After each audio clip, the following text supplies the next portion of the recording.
धौलपुर गांव में सतीश अपनी पत्नी रिंकी के साथ रहता था। एक दिन काम से लौटकर जब सतीश घर आता है तो अपनी पत्नी को आवाज देते हुए कहता है, रिंकी, अरे रिंकी, अरे कहाँ पर हो? क्या तुम्हें पता नहीं है? घर आकर जब तक मैं तुम्हें देख नहीं लेता मुझे चैन नहीं मिलता। मुझे देखकर चैन नहीं मिलता? ये मेरे हाथों के बनाए हुए समोसे देखकर तुम्हें चैन नहीं मिलता? अरे तुम्हारी और तुम्हारे समोसों की तो बात ही निराली है। हाँ हाँ, अच्छे से जानती हूँ। ये सब तो तुम्हारे समोसे खाने के बहाने हैं, इसीलिए मैंने पहले से ही समोसे बनाकर तैयार रखे हैं। ये लीजिए। भाई वाह, पत्नी हो तो ऐसी, ऐसे समोसों का तो कोई भी दीवाना हो जाए। अच्छा ठीक है, फिर ऐसा करते हैं, मैं समोसे बनाने का काम शुरू कर देती हूँ। मैं समोसे बनाऊंगी और तुम उन्हें बेच कर आना। हाँ, विचार तो बहुत अच्छा है तुम्हारा। ऐसे ही हंसते खेलते कई दिन बीत जाते हैं। फिर एक दिन उनकी खुशियों को किसी की नजर लग जाती है। सतीश जिस फैक्ट्री में काम किया करता था वो बंद हो जाती है। उदास चेहरे और भारी मन के साथ सतीश घर आता है। तभी उसकी पत्नी रिंकी उससे पूछती है, क्या हुआ जी, आज आपका चेहरा इतना उतरा हुआ क्यों है? तुम पहले मेरे लिए एक गिलास पानी ला दो। वो तो मैं लेकर आती हूँ, लेकिन आप ये बताइए क्या हुआ आपको? हमारी फैक्ट्री बंद हो गई है, कामकाज सब छूट गया है। अब हम लोगों की घर गृहस्थी कैसे चलेगी? आप निराश मत होइए जी, मैं हूं ना। हम दोनों मिलकर कोई ना कोई काम जरूर ढूंढ लेंगे, फिर सब ठीक हो जाएगा। अब तो यही लगता है कि उस दिन जो तुमने मजाक किया था वही सच हो जाएगा। तुम समोसे बनाओगी और मैं उन्हें बेचूंगा। हाँ तो अगर ऐसा होता भी है तो इसमें बुराई ही क्या है? हम दोनों पति पत्नी मिलकर ये काम करेंगे। ठीक है, फिर तो मैं कहता हूँ कि कल से ही ये काम शुरू कर देते हैं। अगले दिन सवेरे जल्दी उठकर रिंकी समोसे बनाने में जुट जाती है और सूरज सर पर चढ़ते ही सतीश को समोसे लेकर बेचने के लिए भेज देती है। सतीश एक ठेला ले लेता है और उसमें सारे समोसे रखकर बेचने निकल पड़ता है। आइए आइए, गर्मा गर्म मसालेदार समोसे खाइए भाई साहब, आइए आइए। अरे भाई, कितने का समोसा है? सिर्फ 10 रुपए। एक बार खाओगे तो बार बार मेरे ठेले पर आओगे। हम पहले चक्कर देखेंगे, उसके बाद ही खरीदेंगे। अरे वाह वाह वाह, कितना टेस्टी है। अरे यम यम भैया, मजा ही आ गया भैया। ऐसे समोसे तो पूरे गांव में कोई नहीं बनाता भैया। मुझे 2 समोसे और देना भैया। हाँ हाँ हाँ, और 5 मेरे घर वालों के लिए भी पैक कर देना है। ऐसे स्वादिष्ट समोसे खाकर तो बीबी बच्चे खुशी हो जाएंगे भैया। हाँ, लाओ लाओ। जरूर जरूर, आप लोगों को खिलाने के लिए ही तो लाया हूँ। अगर ऐसा ही स्वाद तुम्हारे समोसे में रहा तो तुम्हारे समोसे खूब बिकेंगे भैया। हाँ। उधर गांव में बिरजू समोसे वाला कब से समोसे लिए बाजार में खड़ा था, लेकिन उसके समोसे खरीदने आज कोई नहीं आया। अरे आज लोगों को क्या हो गया है? आज तो कोई समोसे खाने आया ही नहीं। कुछ देर और हुई तो फिर ये समोसे ठंडे हो जाएंगे और इनका सारा स्वाद चला जाएगा। तभी वहाँ से श्यामू और हीरू गुजरते हैं तो वो बिरजू से कहते हैं, अरे ओ चाचा, अब से तुम्हारे समोसे कोई नहीं खरीदेगा। है वाह, क्या स्वाद है उस सतीश के समोसे में है। ओए होए होए होए, मजा आ गया। मैं तो कहता हूँ चाचा, तुम भी चक्कर आओ, तुम्हें भी मजा आ जाएगा। कोई नया आदमी आके मेरे इतने सालों के जमे जमाए धंधे की बात लगा देगा, ऐसा तो मैं बिल्कुल नहीं होने दूंगा। हाँ, वो सब छोड़ो चाचा, अब तो तुम बस अपना और अपने ठेले का ध्यान रखो। ये कहकर वो दोनों वहाँ से चले जाते हैं और बिरजू समोसे वाला मन ही मन सोचता है, लगता है उस समोसे वाले को मजा चखाना ही पड़ेगा। हाँ, आखिरकार उसे भी तो पता चले कि इस बार उसका पाला किससे पड़ा है। शाम तक सतीश के सारे समोसे बिक जाते हैं और वो खुशी खुशी घर लौटता है और घर आकर रिंकी से कहता है, देखो तो आज हमें कितनी कमाई हुई है।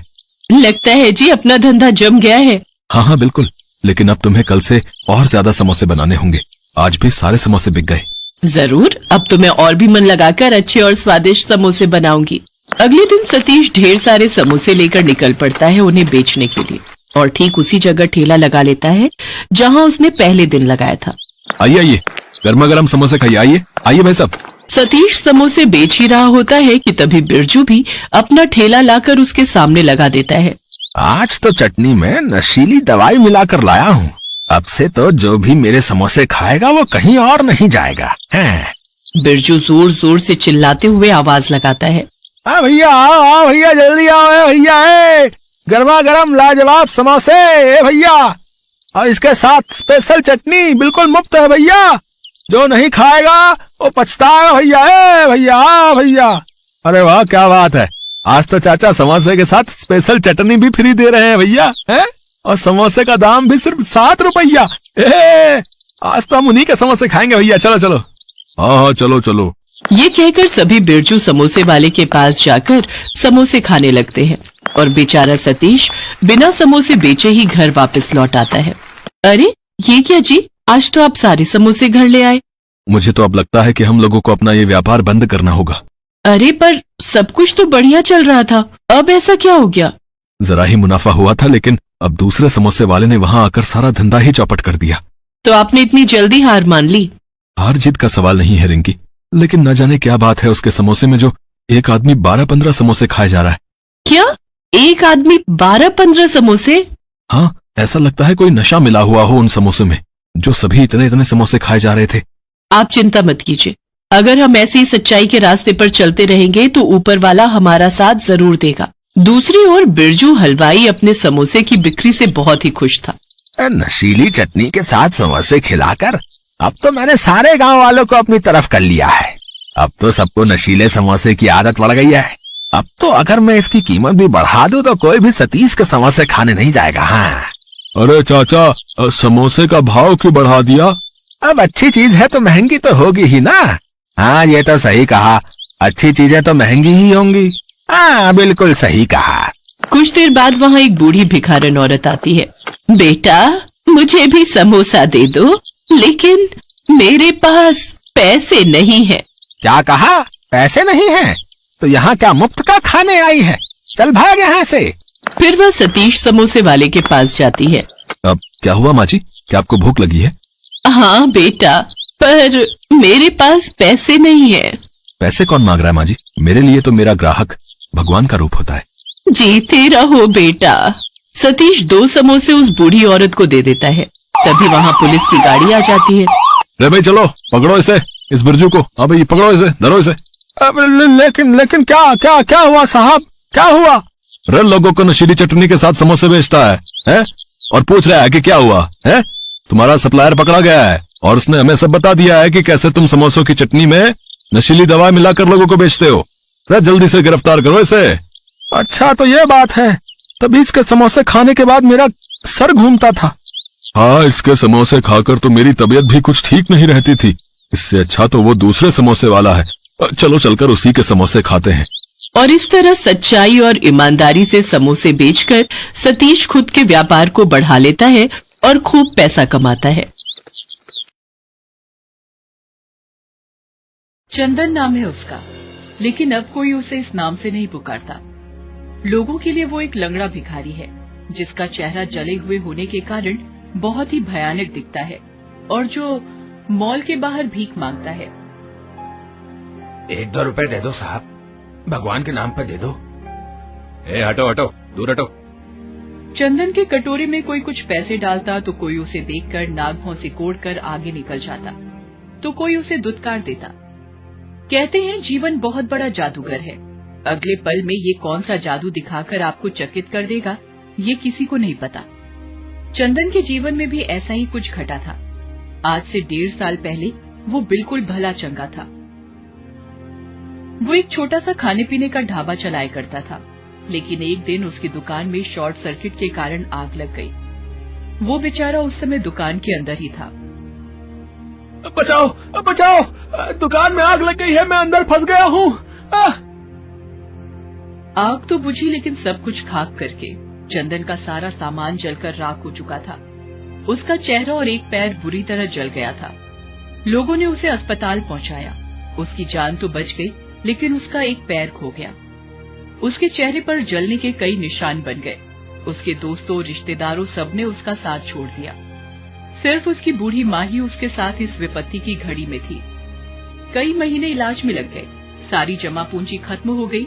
जब अस्पताल से बाहर आया तो सब कुछ बदल गया था, लेकिन पेट तो भरना ही था, अपना भी और अपनी बीमार माँ का भी। उसने बहुत जगह काम मांगने की कोशिश की, लेकिन कोई भी उसे काम देने को तैयार नहीं हुआ। मजबूरी में वो भीख मांगने लगा। एक बार की बात है, जब वो भीख मांगकर अपनी टूटी फूटी झोपड़ी में पहुंचा तो देखा कि उसकी माँ लगातार खांसी जा रही है। खांसते खांसते उनके मुंह से खून भी निकल गया। अम्मा, अम्मा, ये खून कैसे निकल गया? पता नहीं बेटा, ये खांसी तो जा ही नहीं रही है। रुक माँ, मैं खांसी की दवा लेकर आता हूँ। अरे छोड़ ना बेटा, कोई फायदा नहीं दवा का। लगता है अब मैं ज्यादा दिन नहीं बचूंगी। ऐसा मत बोल माँ, तू ही तो जीने की हिम्मत है, तेरे बिना तो सब खत्म हो जाएगा माँ। माँ के मना करने के बावजूद भी चंदन दवा लेने निकल गया। वो एक दवा की दुकान पर गया। अपनी दुकान पर एक भिखारी को घुसते हुए देखकर दुकानदार ने उसे हड़का दिया। अरे अरे अरे, यहाँ कहाँ घुसे चले आ रहे हो? ये कोई भीख मांगने की जगह है, चलो भागो यहाँ से। भैया, मैं भीख मांगने नहीं आया हूँ, मुझे दवा लेनी है।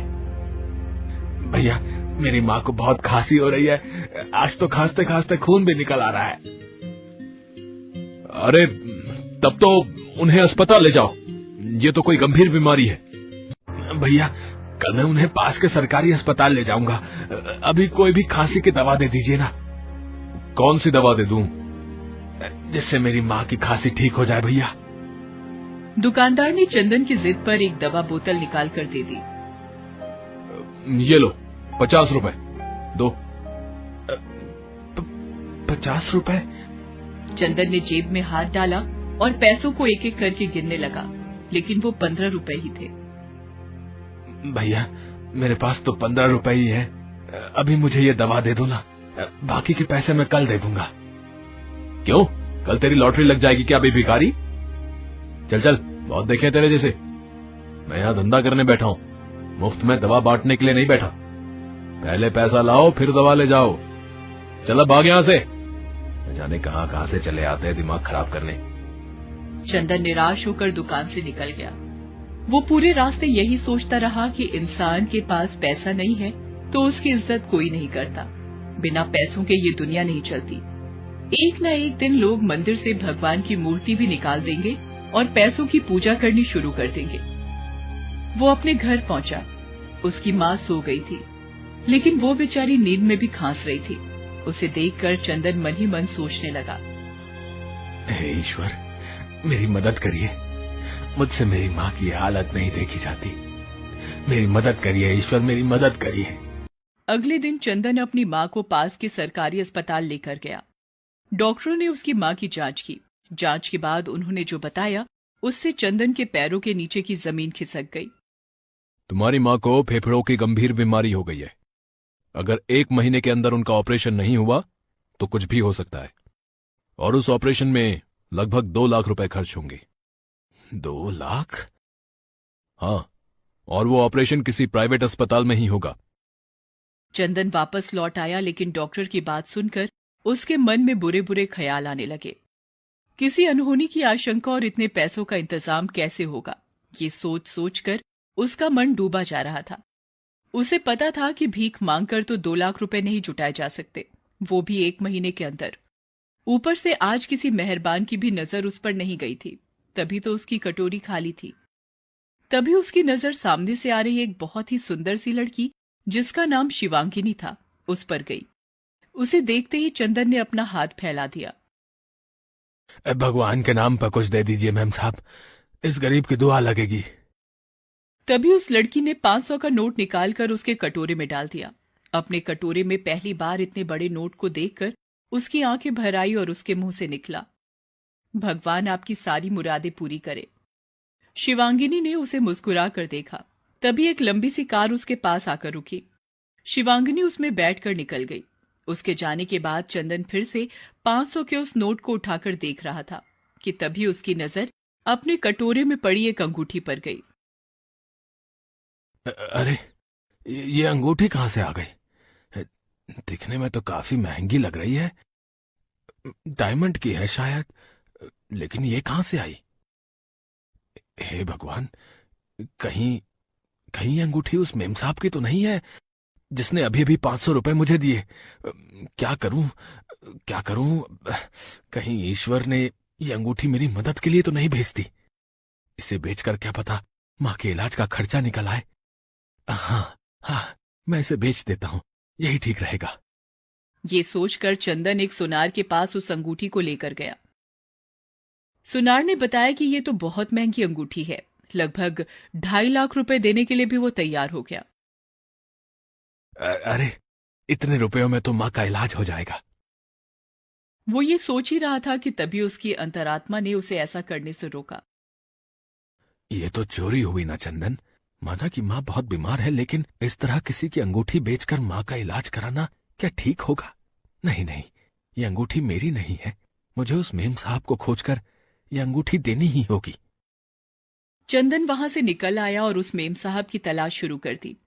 लेकिन इतने बड़े शहर में उन्हें ढूंढ पाना इतना आसान तो नहीं था। वो बेचारा हर दिन हर चेहरे में उस मेम साहब को ढूंढने की कोशिश करता, लेकिन वो नहीं मिली। इस बात को 10 दिन बीत गए। एक तो माँ के इलाज की फिक्र, दूसरे मेम साहब की तलाश। यही सोच सोच कर चंदन कई रातों से सोया नहीं था। लेकिन 11वें दिन उसकी नजर उस मेम साहब पर पड़ गई। वो अपनी गाड़ी में बैठकर उसके सामने से निकल रही थी। चंदन अपनी जगह से उठा और लंगड़ाता लंगड़ाता उनका पीछा करने लगा। कुछ ही दूरी पर वो कार एक बड़े से अस्पताल के बाहर रुकी और वो उस अस्पताल में दाखिल हो गई। चंदन भी अस्पताल के अंदर गया और मेम साहब को आवाज देने लगा। मेम साहब, मेम साहब, मेम साहब। शिवांगिनी ने उसे पलट कर देखा। अरे तुम्हें तो मैंने कहीं देखा है। मेम साहब, मैं मॉल के बाहर भीख मांगता हूँ। 10 दिन पहले आपने मुझे 500 रुपए दिए थे। हाँ, याद आया। पिछले 10 दिनों से मैं आपको ढूंढ रहा हूँ। आपकी एक चीज मेरे पास है। ये कहकर चंदन ने वो अंगूठी शिवांगिनी को दे दी। शिवांगिनी उसे देखकर चौंक गई। ओह माय गॉड, इस अंगूठी को ढूंढ ढूंढ कर मैं परेशान हो गई थी। तुम्हें पता है, ये मेरी स्वर्गवासी माँ की अंगूठी है। उन्होंने अपनी मृत्यु के पहले ये अंगूठी मुझे दी थी। ये मेरे दिल के बहुत ही करीब है। ये तो मुझे नहीं पता मेम साहब, लेकिन इतना पता है कि यह आपकी अमानत है और इसे आपको सौंपना है। ये कहकर चंदन वहां से जाने लगा। तब शिवांगिनी ने उसे रोका। तुम्हें पता है, मैंने तो इस अंगूठी के मिलने की आस ही छोड़ दी थी, लेकिन देखो ये फिर से मेरी उंगली में है। काश सबकी किस्मत ऐसी ही हो, किसी से किसी की प्यारी चीज कभी ना खोए, और अगर खो जाए तो कोई तुम्हारे जैसा उसे वापस कर जाए। उसकी बात सुनकर चंदन फूट फूट कर रोने लगा। तब शिवांगिनी ने उसके रोने का कारण पूछा। तब चंदन ने उसे अपनी कहानी शुरू से अंत तक बताई। चंदन, तुमने मेरी माँ की निशानी मुझे वापस दिलाई। तुम्हारी माँ को मैं कुछ नहीं होने दूंगी। इसी अस्पताल में उनका इलाज होगा और मैं करूंगी उनका इलाज। डॉक्टर शिवांगिनी करेगी उनका इलाज। क्या क्या कहा? आप डॉक्टर हैं? हाँ, मैं इस अस्पताल में नौकरी करती हूँ। और हाँ, आज से तुम भीख नहीं मांगोगे। मैं तुम्हें यहाँ के मालिक से कहकर काम दिलवाऊंगी। तुम इस अस्पताल में अपनी कैंटीन शुरू करो। चंदन की माँ का ऑपरेशन सफलतापूर्वक हो गया। चंदन शिवांगिनी के अस्पताल में अपनी कैंटीन चलाने लगा। उसने जी तोड़ मेहनत की, अच्छी आमदनी शुरू हो गई। फिर उसने शहर के एक पुराने होटल को खरीदा। उसे भी उसने नया सा बनाकर काम शुरू किया। धीरे धीरे उस शहर में उसके 5 होटल हो गए। लेकिन वो रुका नहीं, क्योंकि उसका लक्ष्य तो कुछ और था। धीरे धीरे उसने और पैसे जमा किए और अपनी माँ के नाम पर एक चैरिटी अस्पताल बनवाया। डॉक्टर शिवांगिनी आज उस अस्पताल में डायरेक्टर हैं। इस अस्पताल के माध्यम से चंदन की कोशिश ये है कि पैसों के अभाव में किसी गरीब का इलाज न रुके और किसी की प्यारी चीज उससे कभी न खोए।